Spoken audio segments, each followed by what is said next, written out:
Hello everyone, स्वागत है आप सभी का आपकी YouTube channel exam approach hub पे। दोस्तों आइए हम लोग एक नए अध्याय में देखते हैं विटामिन को। विटामिन से संबंधित क्या क्या रोग होते हैं, उनके रासायनिक नाम क्या क्या हैं, तो इनको देखते हैं। इससे संबंधित एग्ज़ाम में महत्वपूर्ण सब जो क्वेश्चन आते हैं उनको भी हम लोग लास्ट में देखेंगे।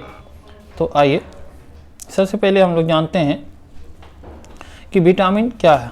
तो विटामिन यह एक प्रकार के सूक्ष्म पोषक तत्व हैं। क्या है? सूक्ष्म पोषक तत्व हैं। विटामिन एक प्रकार का सूक्ष्म पोषक तत्व हैं और विटामिन की खोज 1911 में सी फंक के द्वारा किया गया था। किनके द्वारा किया गया था? तो सी फंक के द्वारा किया गया था। सी फंक के द्वारा विटामिन खोज 1911 में सी फंक के द्वारा किया गया। लेकिन 1881 में लुलिन ने इस संबंध में कॉन्सेप्ट दिया था। किसने दिया था? लुलिन ने इस संबंध में कॉन्सेप्ट दिया था कि विटामिन है, इससे ये सब जो समस्या आ जाती है, ये रोग होता है और इनके ये स्रोत हैं, इनके बारे में लुलिन ने बताया था। विटामिन नाम जो है फंक ने और विटामिन थ्योरी 1912 में हॉपकिंस ने दिया था। आइए जो है देखिए दोस्तों, विटामिन से हमें ऊर्जा प्राप्त नहीं होती है। विटामिन जो से हमें जो है क्या नहीं प्राप्त होती है? तो ऊर्जा प्राप्त नहीं होती है। और विटामिन को हम दो प्रकार से बांट सकते हैं, दो अलग अलग श्रेणी में बांट सकते हैं। तो पहला है कि वाटर में घुलनशील, जल में जो घुलनशील है, वाटर में घुलनशील कौन सा विटामिन है? तो विटामिन वो है बी और सी। बी और सी ये जो है जल में घुलनशील विटामिन है। तो कहा जाता है ना कि आप जो है सब्जी को या मतलब चावल जो है उसको बहुत ज़्यादा मत धोइए, चूँकि वो विटामिन बी और सी जो है वाटर के साथ निकल जाएगा। तो विटामिन बी और सी जो है ये जल में घुलनशील है। वहीं दूसरा अगर हम देखेंगे फैट यानी वसा में, फैट में जो घुलनशील विटामिन है वो है ADEK। ADEK विटामिन ये जो है वसा में घुलनशील है। तो वाटर में घुलनशील BC और ADEK वसा में घुलनशील। वहीं अगर हम कुछ जो है अपवाद की बात करें तो विटामिन B12,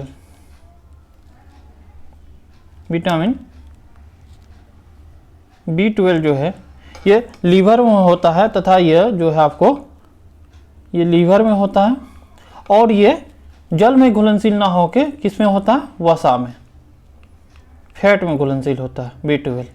तो विटामिन बी जो है आपको जल में घुलनशील है, लेकिन B12 जो है ये आपको जल में घुलनशील ना होके वसा में घुलनशील होगा और इसका जो है ये कहाँ पे होगा? तो लीवर में होगा। आइए अब हम लोग एक एक विटामिन के बारे में जानते हैं कि कौन कौन सा विटामिन है, उनके जो है रासायनिक नाम क्या है और उनसे होने वाले क्या बीमारियां हैं, उससे हम कैसे बच सकते हैं, इनके बारे में हम लोग जानते हैं।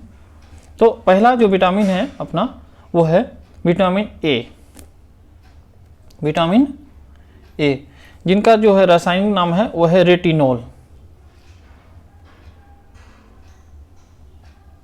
रेटिनोल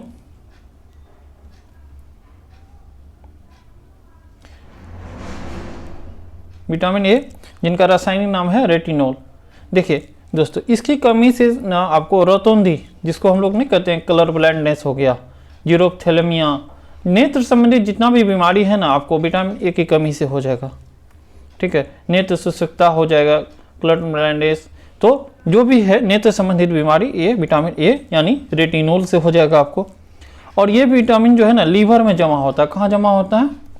तो लीवर में जमा होता है, आपको लीवर में जमा होता है। और हमें मछली के लीवर के तेल से यह प्राप्त होता है, जिसको हम लोग क्या कहते हैं? Code liver oil. तो दरोगा के एग्जाम में पूछा हुआ क्वेश्चन है कि कोड लिवर ऑयल से क्या मिलता है? कोड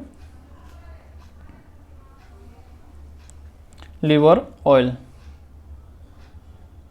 कोड लिवर ऑयल से कौन सा विटामिन प्राप्त होता है? तो कौन सा होगा? विटामिन ए, रेटिनोल प्राप्त होगा। और ये जो विटामिन है ना आपको दोस्तों, ये टीकाकरण के साथ बच्चों को दिया जाता है। विटामिन ए टीकाकरण के साथ बच्चों को दिया जाता है। और विटामिन ए का एक जो और प्रश्न बनता है कि विटामिन ए जो है संक्रमण रोधी विटामिन है। कौन सा विटामिन है? तो संक्रमण रोधी।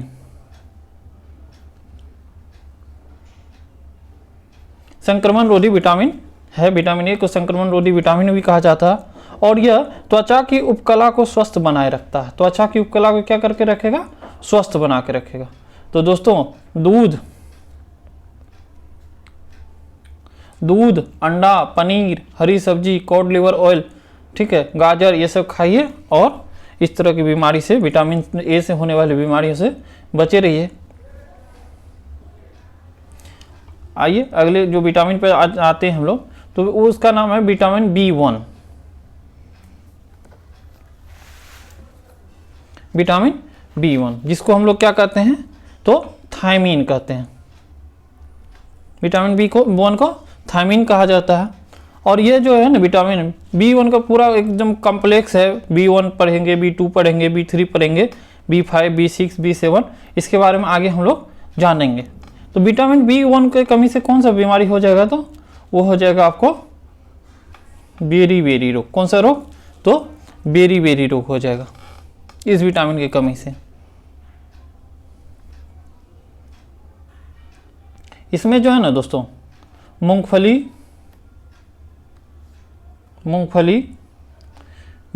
है, तोरी है, सूखी मिर्च है, दाल है, लीवर है, अंडा है, सब्जी है, मांस है, ये सब जो खाइएगा ना तो बेरी रोग से बचे रहिएगा। अगला जो विटामिन है उनका नाम है विटामिन B2। विटामिन B2 यानी राइबोफ्लेविन।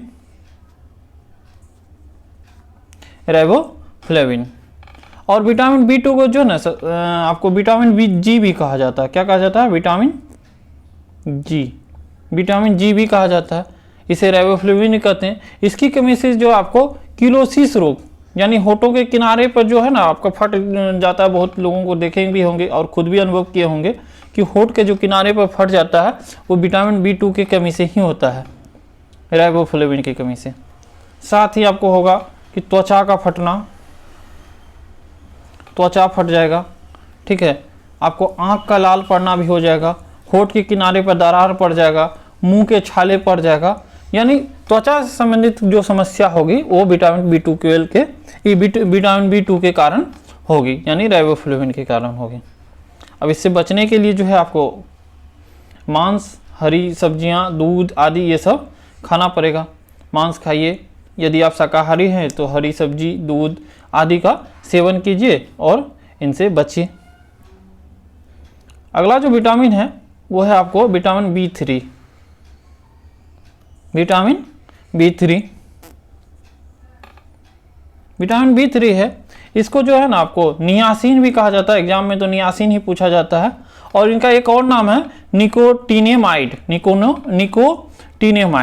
तो ये तो उतना फेमस नहीं है, नियासिन पूछा जाएगा। विटामिन B3 का नाम क्या है? तो आपको नियासिन, ये पूछा जाएगा एग्जाम में, नियासिन। इसकी कमी से जो है ना आपको पेलेग्रा रोग हो जाता है। इसकी कमी से आपको जो फेमस रोग है वो है आपको पेलेग्रा रोग हो जाएगा। और जो है बालों का सफ़ेद पड़ना, ठीक है, मानसिक जो है मंदता, उसके बाद सूजन हो जाएगा, उसके बाद पेलेग्रा हो जाएगा। और इसको बात है, इससे जो है इस विटामिन को आपको D3 या D4 भी कहते हैं। D3 या D4 कहते हैं। अभी काहे कहते हैं तो आगे चलिए अगले पेज में हम आपको बताते हैं कि D3 या D4 क्यों कहते हैं इसको। देखिए D3 या D4 क्यों कहते हैं, तो इसके कमी से जो है ना आपको क्या क्या हो सकता है। तो पहले होगा डायरिया, डर्मेटाइटिस यानी स्किन का इन्फेक्शन,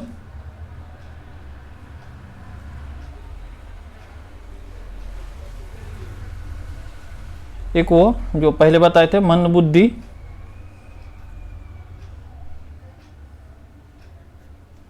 और एक होगा आपको और D4 हो गया डेथ। ये सब होने के बाद तो क्या होगा, डेथ ही होगा। तो इसलिए इसको D3 या D4 भी कहा जाता है, नियासिन को, विटामिन B3 को। और इसमें जो है ना दोस्तों, तो इसमें आप मांस, वही मांस, दूध, टमाटर, गन्ना आदि का सेवन कीजिएगा तो इस रोगों से बचे रहिएगा। आइए अगले विटामिन पे हम लोग देखते हैं। तो अगला विटामिन है वो है विटामिन B5।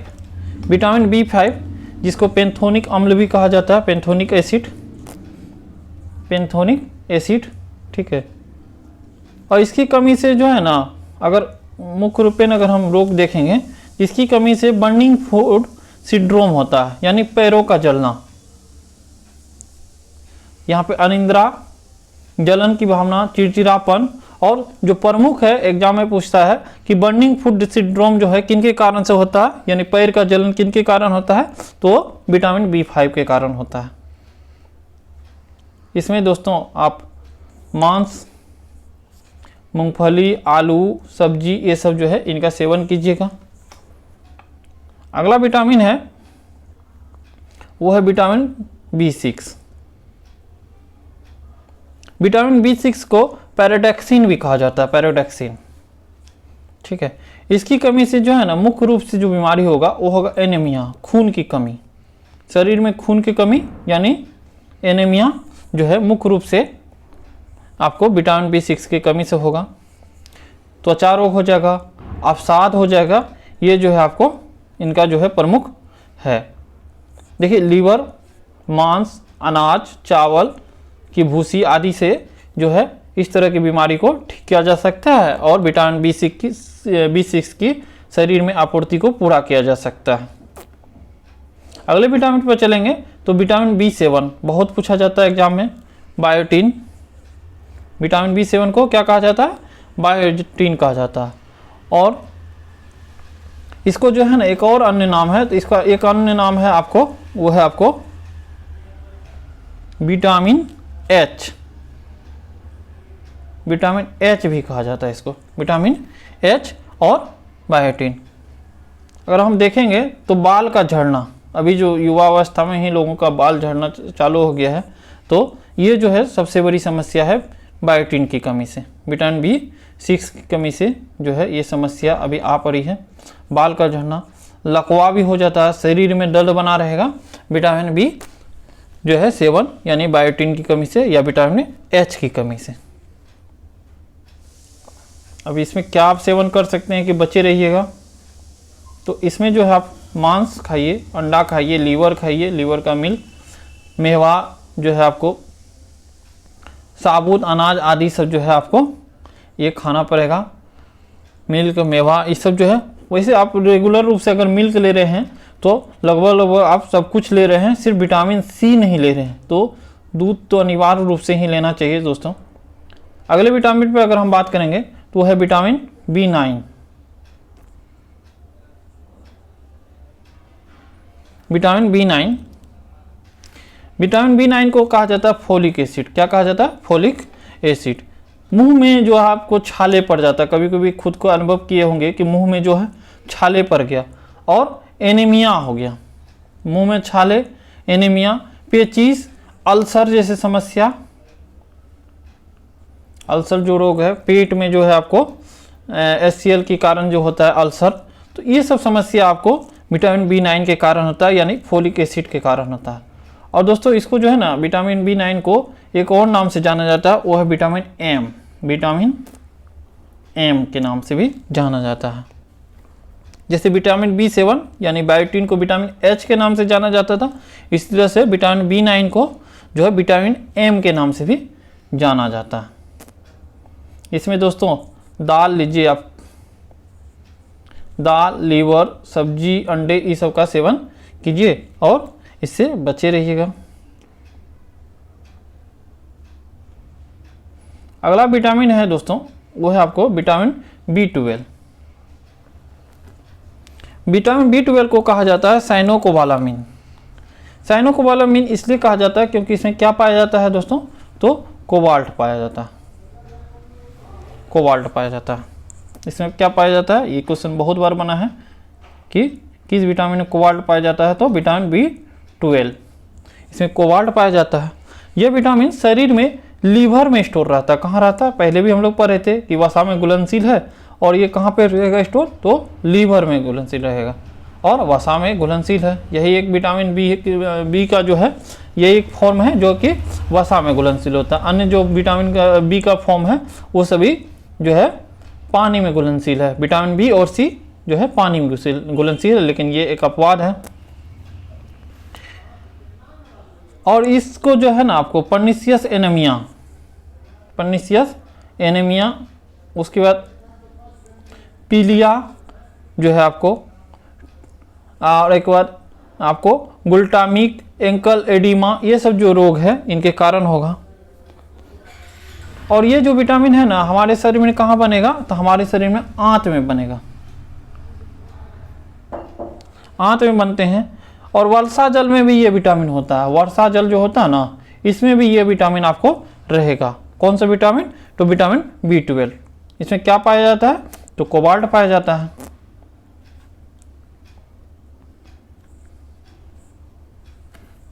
इसका जो स्रोत है आपको दाल लीजिए, लीवर, अंडा, दूध, ये इसका सेवन कीजिएगा तो इससे जो है इस तरह के रोगों से बचे रहिएगा। अगला जो विटामिन है वो है आपको विटामिन सी। बहुत ही बेहतरीन विटामिन जो है कि विटामिन सी, एग्जाम के दृष्टिकोण से देखेंगे तो इसको कहा जाता है एग्जॉर्बिक एसिड, ठीक है। और इसके कमी से जो है ना मुख्य रूप से कौन सा रोग होगा? तो स्कर्वी रोग होगा,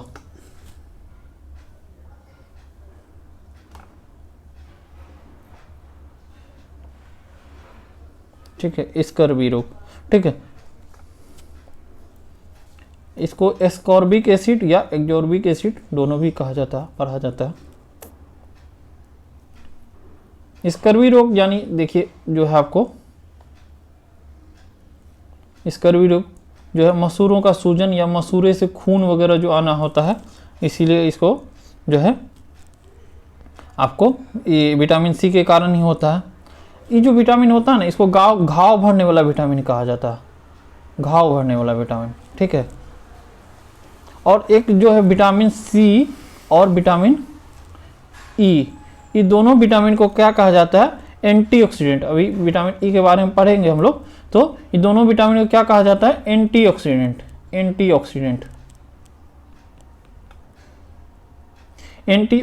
विटामिन कहा जाता है इसको। और ये जो विटामिन है ना विटामिन सी, इसको सबसे पहले खोजा गया था। विटामिन में सबसे पहले जो खोज हुई थी वो विटामिन सी की ही खोज हुई थी।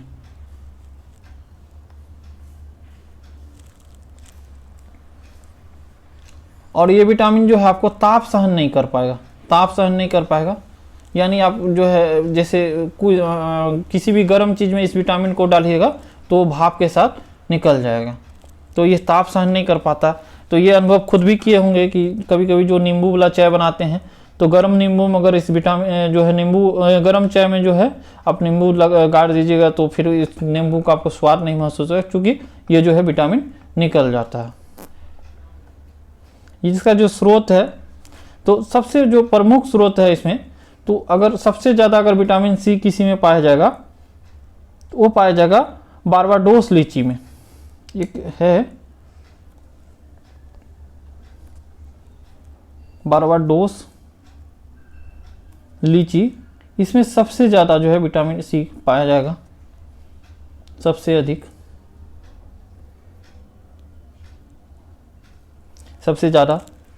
उसके बाद अगर हम देखेंगे तो आंवला में है, ठीक है, नींबू है, संतरा है, टमाटर है, खट्टे पदार्थ है, अंकुरित अनाज है, आंवला है, ठीक है, इस समय पाया जाता है। हाँ, एक और है आपको ऊटनी का दूध में भी पाया जाएगा, ऊटनी जो होता है उनके दूध में पाया जाएगा। दही, हरी मिर्च, मिल्क, इस समय जो है आपको मिल्क में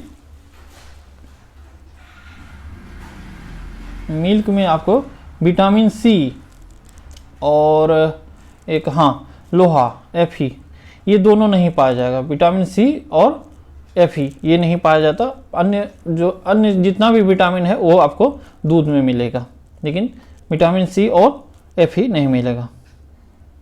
देखिए विटामिन सी का जो है ना कोई मांसाहारी स्रोत नहीं है। अभी हम लोग ऊपर जितना भी विटामिन पढ़े तो उसमें जो है सब में अगर मांस ले रहे हैं तो आपको इस विटामिन से आपको हो रहा, लेकिन जो विटामिन सी की अगर आपूर्ति है वो किसी भी मांसाहारी स्रोत इसका नहीं है, मांसाहारी स्रोत नहीं है इस विटामिन का। ठीक है, अगले विटामिन पर बात करें तो वो विटामिन है आपको विटामिन डी। कौन सा विटामिन है? तो विटामिन डी, कैल्सीफेरोल। देखिए कैल्सीफेरोल, देखिए कैल्शियम की कमी से क्या होगा, हड्डी का जो इतना भी समस्या होगा, हड्डियों का जो भी समस्या होगा उसके कारण होगा। अब देखिए हड्डियों की क्या समस्या, क्या जैसे बच्चे में होता है रिकेट्स रोग। बच्चे में कौन सा रोग होगा? रिकेट्स, जिसको सूखा रोग भी कहते हैं, रिकेट्स रोग। और वयस्क में क्या होगा? वयस्क में अगर विटामिन डी की कमी हो गई तो कौन सा रोग होगा? ऑस्टियोमेलेसिया।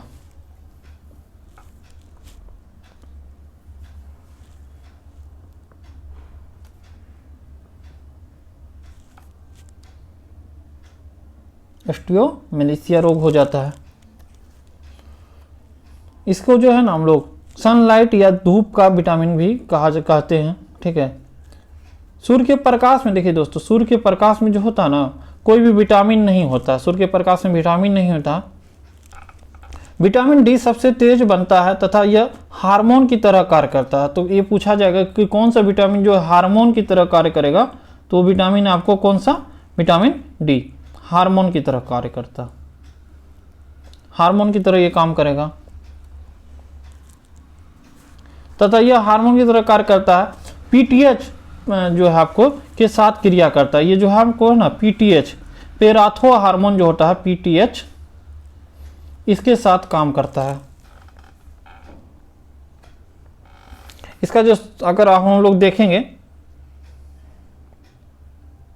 तो इसका जो स्रोत है तो दाल है, दूध है, एग है, ठीक है, नॉन वेज है, उसके बाद मछली का लीवर है, तेल है, ये सब जो है आपको विटामिन डी का स्रोत है, कैल्सीफेरोल का। अगला जो विटामिन है ये है आपको विटामिन ई। कौन सा विटामिन है? तो विटामिन ई। विटामिन ई को दोस्तों हम लोग जो है आपको टेकोफेरोल कहते हैं, टेकोफेरोल भी कहते हैं। इसकी कमी से जो होता है ना पुरुष में होता है, आपको पुरुष में हो जाएगा नपुंसकता, नपुंसकता हो जाएगा। और महिला में अगर देखेंगे तो बांझपन, बांझपन हो जाएगा। ठीक है, बांझपन हो जाएगा। इसको जो है ना हम लोग प्रजनन का विटामिन भी कहते हैं, प्रजनन का विटामिन।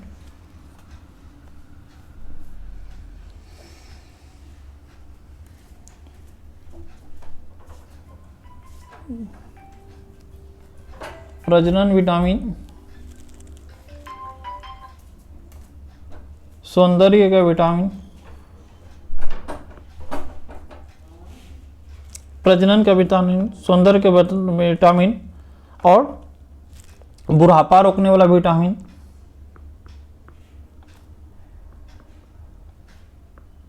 बुढ़ापा रोकने वाला विटामिन कहा जाता है, इनको कहा जाता है।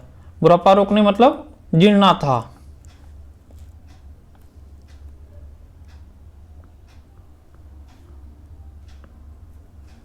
जीर्णता रोधी विटामिन कहा जाता है। उसके बाद जो है आपको ये उत्तकों को नष्ट होने से भी बचाता है। उत्तक को क्या होगा? तो नष्ट होने से बचाएगा तथा एंटीऑक्सीडेंट की तरह भी काम करेगा। किसके तरह काम करेगा? तो एंटीऑक्सीडेंट की तरह। विटामिन सी और ये आपको विटामिन ई, ये जो है आपको एंटीऑक्सीडेंट की तरह काम करेगा। करता है।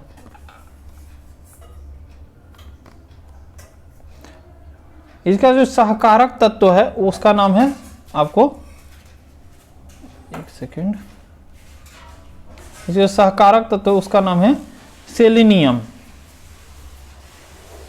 इसके साथ जो काम करता है तत्व उसका नाम है सेलेनियम, जो है यह विटामिन ई का सहकारक यानी सहायक तत्व है सेलेनियम। अब देखिए, तो बहुत महत्वपूर्ण विटामिन है। इसका जो स्रोत है, अब स्रोत पे अगर हम लोग बात करें तो इनका जो स्रोत है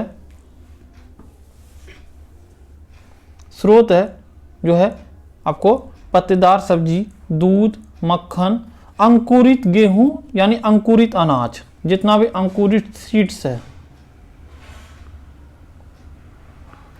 जितना भी अंकुरित सीड्स है, ये सभी जो काफ़ी महत्वपूर्ण है। चाहे वो हो गया आपको कपास हो गया, सूर्यमुखी हो गया, नारियल ईटीसी का जो भी तेल है आपको, यानी नट्स, एक और अगर हम लेंगे तो नट्स वगैरह जो है, नट्स, अखरोट, मूंगफली, बादाम, ये सब जितना भी है इनका जो है स्रोत है। वनस्पति घी, वनस्पति तेल, गेहूं, बीज का तेल, ये सब जो है इनका स्रोत है विटामिन ई का, यानी टोकोफेरोल का। अगला जो विटामिन है दोस्तों, उनका नाम है विटामिन के। क्या नाम है? विटामिन के। विटामिन के जिसको फाइलोक्विनोन कहा जाता है, फाइलोक्विनोन कहा जाता है, और इनका एक और नाम है नेफ्थोक्विनोन। क्या कहा जाता है? नेफ्थोक्विनोन।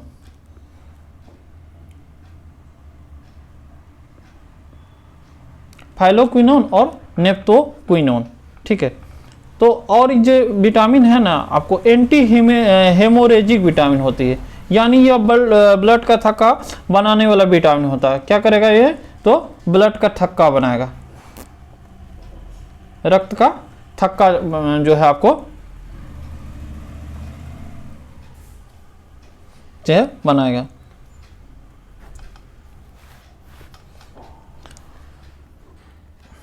रक्त का थक्का बनाएगा, ठीक है। यह बड़ी आंत में ई कोलाई बैक्टीरिया द्वारा बनाया जाता है। कहाँ बनाया जाता है? तो बड़ी आंत में बनाया जाएगा। जो बड़ी आंत का जो पार्ट होता है ना, रेक्टम, केकम और कोलोन, तो उनमें जो है आपको ये जो है ई कोलाई बैक्टीरिया द्वारा बनाया जाता है बड़ी आंत में। ई कोलाई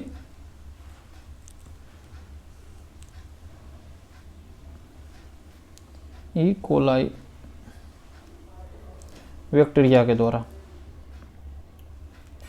द्वारा ये बनाया जाएगा, ठीक है, वायरस के द्वारा।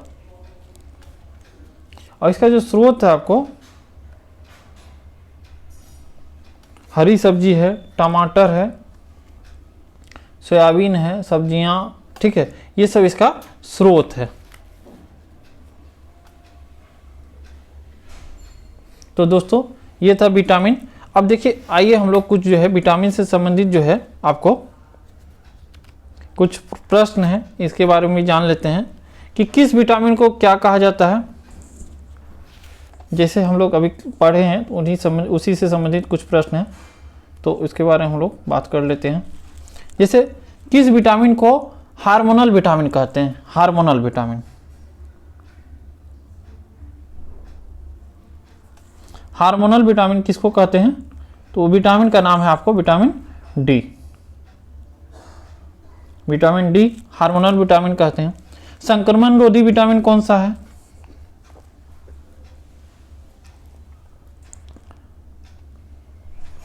संक्रमण रोधी विटामिन, संक्रमण रोधी विटामिन कौन सा है? तो विटामिन है आपको विटामिन ए, संक्रमण रोधी। एंटी जो है हेमोरेजिक विटामिन कौन सा है? एंटी हेमोरेजिक, यानी रक्त का थक्का नहीं जमने देगा। कौन सा विटामिन? तो विटामिन के, ठीक है। एंटीऑक्सीडेंट विटामिन कौन सा है? एंटीऑक्सीडेंट विटामिन कौन सा है? तो विटामिन है सी और ई, ठीक है। कौन सा विटामिन है? विटामिन सी और विटामिन ई जो है आपको एंटीऑक्सीडेंट विटामिन है। दोस्तों आइए कौन सा विटामिन का कौन खोज किया था इसके बारे में भी जो है वैसे पूछा तो नहीं जाता, तो इसलिए जो है थोड़ा सा ब्रीफ रूप से हम लोग देख लेते हैं। देखिए विटामिन ए बी को खोज किया था, ए बी को खोज किया था मैकुलन ने। विटामिन ए बी को खोज किया था मैकुलन ने। विटामिन सी का खोज किया था होल्कर ने, जो प्रमुख विटामिन है उसके बारे में ही चर्चा करेंगे। विटामिन सी का खोज किया था होल्कर ने। विटामिन डी का खोज किया था हॉपकिंस ने। विटामिन डी का खोज किया था हॉपकिंस ने। और विटामिन के का खोज किया था डेम एंड डोएनजी ने। डेम और डोएनजी ने खोज किया था। और एक विटामिन ई का खोज किया था आपको इवांस ने। कौन किया था? इवांस ने। तो जो प्रमुख विटामिन है, ए बी का खोज किया था मैकुलन ने, विटामिन सी का होल्कर ने, डी का खोज किया था हॉपकिंस ने, के का किया था डेम एंड डोएनजी ने, और विटामिन ई का किया था इवांस ने किया था। ठीक है, तो ये है। तो दोस्तों ये वीडियो आपको कैसा लगा कमेंट बॉक्स में जरूर बताइएगा। धन्यवाद।